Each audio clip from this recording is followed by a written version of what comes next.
Hello दोस्तों, स्वागत है आप सभी का इनसाइट एरिया के इस नए वीडियो लेक्चर में। तो दोस्तों आज के इस नए वीडियो लेक्चर में हम लोग एक नया टॉपिक एलसीएम और एचसीएफ स्टार्ट करने वाले हैं। इसमें क्या है कि एलसीएम और एचसीएफ हालांकि आप लोग उसके बारे में जानते हैं, लेकिन यहाँ पे जो तरीका आप लोग जानते हैं उससे थोड़ा ईजी तरीका, ठीक है, उससे शार्ट और ईजी तरीके से मैं आपको एलसीएम और एचसीएफ निकालना सिखाऊंगा, ठीक है। तो ये वीडियो आप अंत तक जरूर देखना और अगर वीडियो पसंद आए तो लाइक करना। तो देखिए टॉपिक है हमारा एलसीएम एंड एचसीएफ, ठीक है।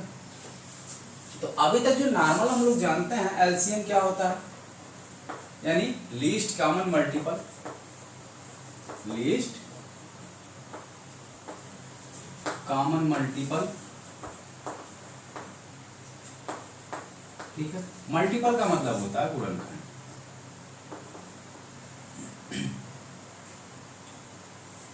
या गुणज, ठीक है। मल्टीपल का मतलब होता है।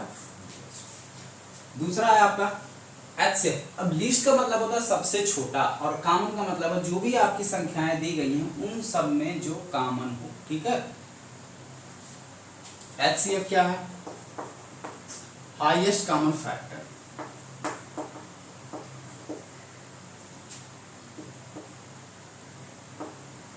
हाईएस्ट कॉमन फैक्टर, ठीक है। फैक्टर का मतलब है गुणनखंड से। गुणज और गुणनखंड दोनों में फर्क, ठीक है। मल्टीपल और फैक्टर में फर्क है। जैसे अगर आपसे 2 पूछा जाए, ठीक है, या कोई नंबर ले लेते हैं 4 है, तो अगर 4 का आपको मल्टीपल पूछा जाए यानी गुणज अगर आपसे पूछा गया तो गुणज का मतलब हुआ 4, 8, 12, 16, ठीक है। इसमें जो है नेचुरल नंबर से गुणा करते जाओ, पहले 1 से करो, फिर 2 से, 3 से, 4 से, ठीक है। इसके गुणज निकालो यानी इसकी मल्टीपल, ठीक है, ये गुणज है। और फैक्टर का मतलब क्या है, जैसे ये 4 है तो इसका फैक्टर यानी इसके कितने गुणनखंड हो सकते हैं, यानी ये संख्या किस किस संख्या से कट सकती है, तो इसके जो गुणनखंड होंगे 1 होगा, 2 होगा और 4 होगा, ठीक है। ये इसके गुणनखंड। तो गुणज को हम काउंट नहीं कर सकते हैं। गुणज क्या है हमारे, इनफाइनाइट होता है, ऐसे चलते जाओ बहुत सारे गुणज मिलेंगे। लेकिन फैक्टर क्या है, फैक्टर आपका फाइनाइट नंबर है, यानी इसको हम गिन सकते हैं, काउंट कर सकते हैं, ठीक है। चलिए इतनी बात हो गई। तो देखिए एचसीएफ का मतलब है हाईएस्ट कॉमन फैक्टर। अब देखिए जैसे नॉर्मली यहां पे कोई संख्या लिख दी हमने 9, 18 और 36, ठीक है। अब देखो अगर इसका हमने पूछा कि एलसीएम और एचसीएफ बताइए, तो आप लोग जो तरीका अभी तक जानते आए हैं क्या कर दें, फटाफट इसके गुणनखंड करना शुरू कर देंगे इसी तरीके से ना। तो इस तरीके से बहुत लंबा होगा, देखो करके भी देखो, ठीक है। इस तरीके से आप लोग क्या करेंगे, काटना शुरू कर देंगे।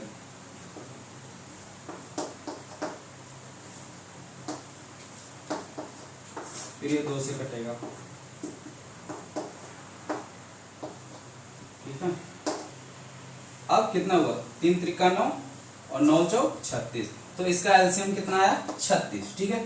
इस तरीके से आप एलसीएम निकालेंगे। लेकिन जो हमारा शार्ट तरीका है, बस थोड़ा सा आपको ध्यान देने की जरूरत है, आपको कुछ भी करने की जरूरत नहीं है, देखते ही आप जो है इसका एलसीएम बता सकते हैं। लिखा हुआ है 9, 18 और 36, ठीक है। तो भाई 9 के टेबल में आपका 18 भी आता है और 36 भी आता है, ठीक है। तो 9 तो इसमें शामिल हो गया, खत्म करो इसे, ठीक है। 18 दूनी होता है 36, यानी 36 के अंदर, इसके अंदर 18 आपका आ गया और 18 के अंदर 9 भी आ गया। जब 18 के अंदर 9 है और 36 के अंदर 18 आते, यानी 18 और 9 दोनों इसके अंदर आ गए। इसको भी खत्म करो, क्या बचा आपका, यही बच गया, ये आपका हो गया एलसीएम, ठीक है। लेकिन अगर यहीं आपसे एचसीएफ पूछ लिया जाए तब आप क्या करेंगे, ठीक है। एचसीएफ अगर आपसे पूछा जाए तो देखिए एचसीएफ निकालने के लिए हम क्या करेंगे, सबसे पहले सभी के क्या करते हैं, गुणनखंड लिखते हैं। चलो पुराने वाले तरीके को देखो और फिर नए वाले को देखो, दोनों में क्या डिफरेंस है। नया क्या, कोई भी 2 नंबर का डिफरेंस ले लो और डिफरेंस उसका लेना है जिसका डिफरेंस मिनिमम हो, ठीक है। जैसे इसका डिफरेंस अगर हम लेते हैं इन दोनों का तो डिफरेंस आएगा 9, अगर इन दोनों का डिफरेंस लेते हैं तो कितना आएगा 18। तो 9 छोटा है कि 18? 9 छोटा है ना, तो इन दोनों का हम डिफरेंस ले लेते हैं 9, ठीक है।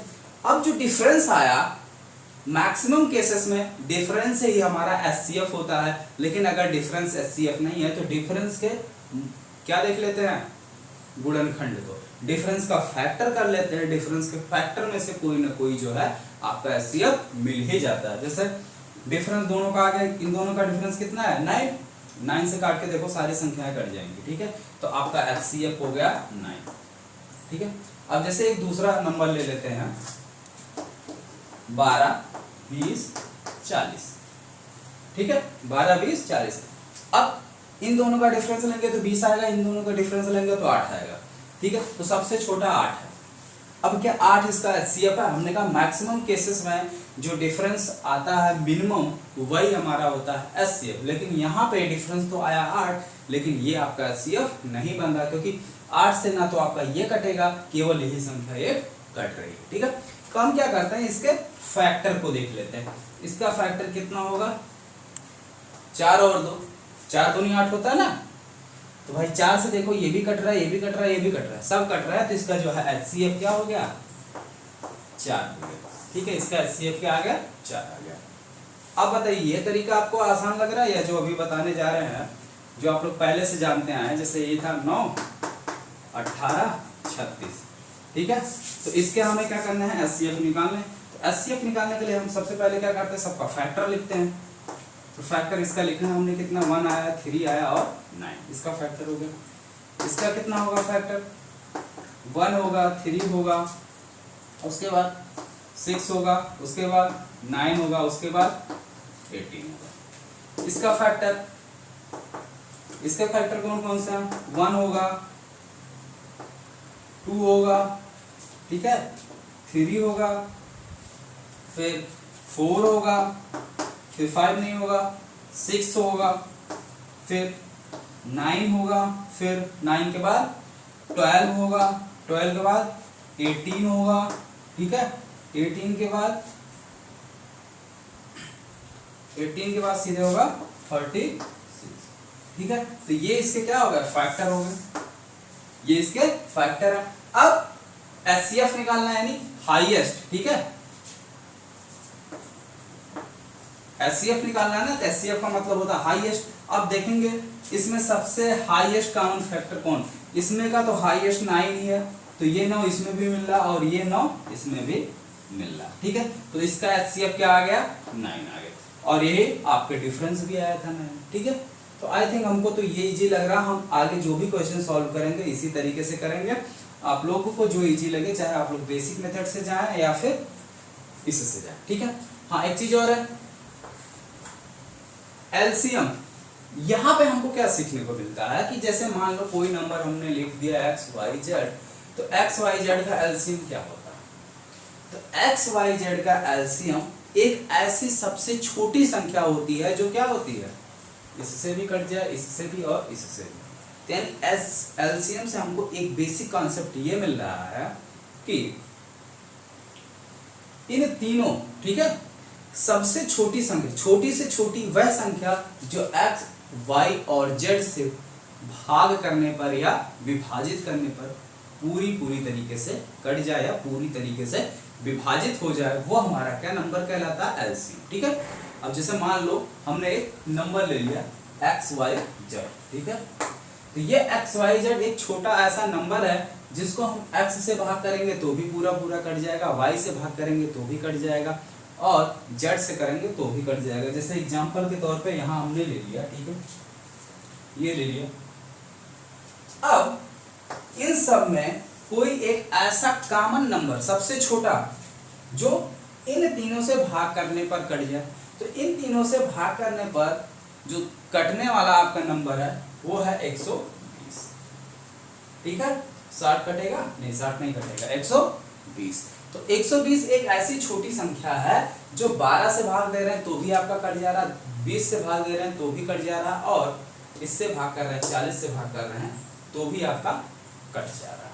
क्लियर? तो वही है कहने का मतलब है एलसीएम का मतलब यही है, वह छोटी से छोटी संख्या जो दिए गए संख्याओं से भाग देने पर पूरा पूरा कट जाए, क्या कहलाता है? एलसीएम कहलाता है। ठीक है, तो ये था एलसीएम का कॉन्सेप्ट। अब इस पे एक दो क्वेश्चन हम करवा देते हैं और बाकी जो है आप लोग प्रैक्टिस कर लीजिएगा। चलिए क्वेश्चन देखिए।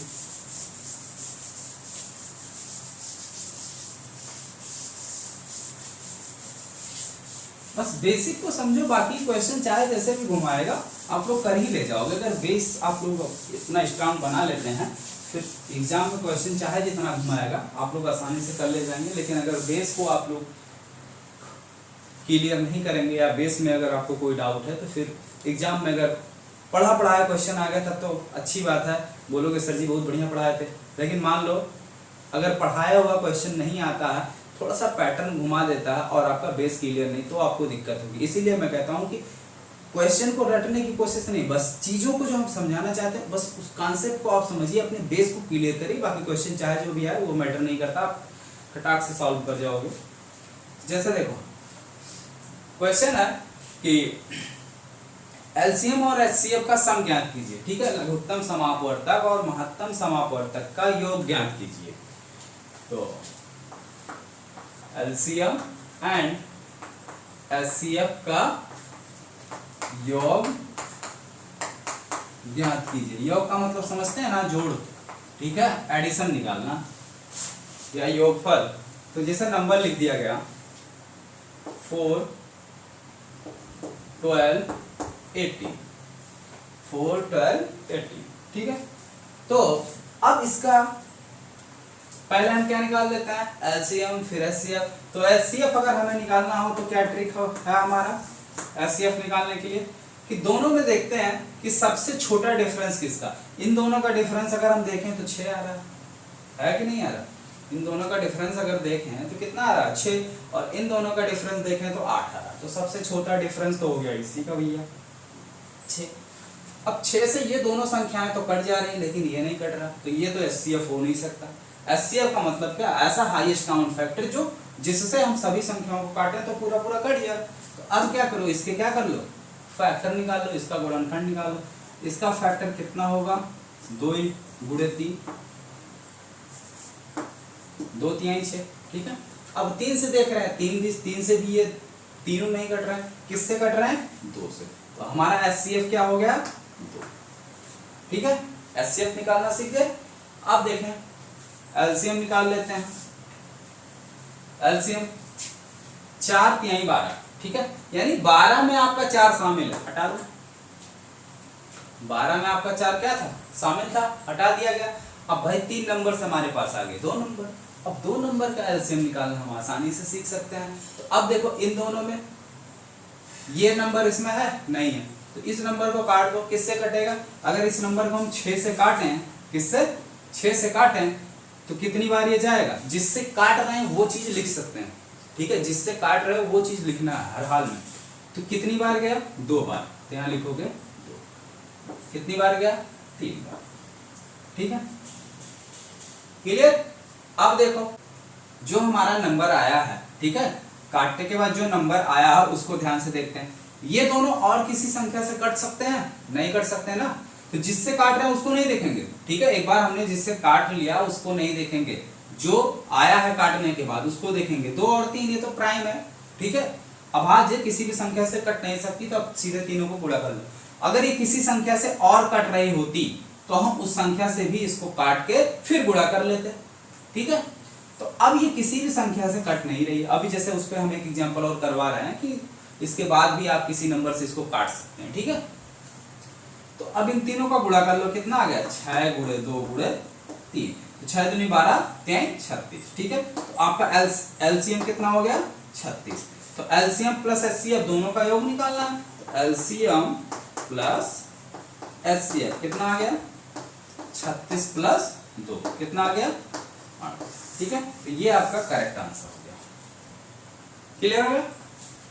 अब देखो जैसे मान लेते हैं एक कोई दूसरा नंबर ले लेते हैं। जैसा कि हमने कहा कि इसको अगर हम किसी संख्या से काटें, काटने के बाद जो आएगा वो भी किसी संख्या से कटेगा, तब हम कैसे करते हैं। तो देखो एक एग्जांपल हम लिख रहे हैं। जैसे कि देखो यहाँ पे हमने एक एग्जांपल लिखा, अब अगर इसको हम काटना चाहें, ये तो इसके टेबल में आ रहा है, ये इसके टेबल में आ रहा है, ठीक है, तो एलसीएम तो साफ साफ दिख रहा है 24 है, लेकिन अगर यहाँ पे जैसा कि हमने बताया है कि इसको काटे तो यहाँ पे प्राइम नंबर आ गया, लेकिन अगर यहाँ प्राइम नंबर नहीं आता तो क्या करोगे? ठीक है, ये इसके अंदर आ गया, मान लो इसको हमने 3 से काट दिया, ठीक है, इसको 3 से काट दिया या 2 से काट दिया, चलो 2 से काट 6 से काट देते हैं सबसे बड़े नंबर से, ठीक है, 6 से काट देते हैं, तो 6 से काट देते हैं, तो यहाँ कितना मिला 2, यहाँ कितना मिला 6 चौक 24, ठीक है, तो यहाँ 4 मिला। अब देखो भाई ये दोनों नंबर हमारे कट सकते हैं, ये दोनों नंबर कट सकते हैं ना, तो एक तो मिल गया 6, ठीक है, फिर अब इन दोनों को किससे काटेंगे? 2 से, तो 2 से काटोगे यहाँ कितना आएगा 1, यहाँ कितना आएगा 2, अब सबको उठा के गुणा कर लो 6 को, अब भाई प्राइम आ गया ना, एक तो किसी से नहीं कटेगा, 2 भी किसी से नहीं कटेगा, स्वयं से कटेगा, तो प्राइम नंबर आ गया। अब क्या करेंगे 6 गुणा 2 गुणा 2, 6 दूनी 12 दूनी 24, तो इस तरीके से, ठीक है, तो इस तरीके से हम तब तक काटते हैं जब तक क्या हमारा प्राइम नंबर ना आ जाए, क्लियर? तो इस तरीके से आपको एलसीएम और एचसीएफ क्वेश्चन जो भी आपके पास प्रैक्टिस सेट हो, या फिर अगर नहीं है तो कोई एक सीटेट का प्रैक्टिस सेट आप लोग खरीद लीजिए, या पुराना पेपर हो, ठीक है, तो उस पे जो एलसीएम और एचसीएफ बेस्ड क्वेश्चन आए हैं उसको आप लोग अधिक से अधिक प्रैक्टिस कीजिए। बाकी अगला टॉपिक अगले दिन।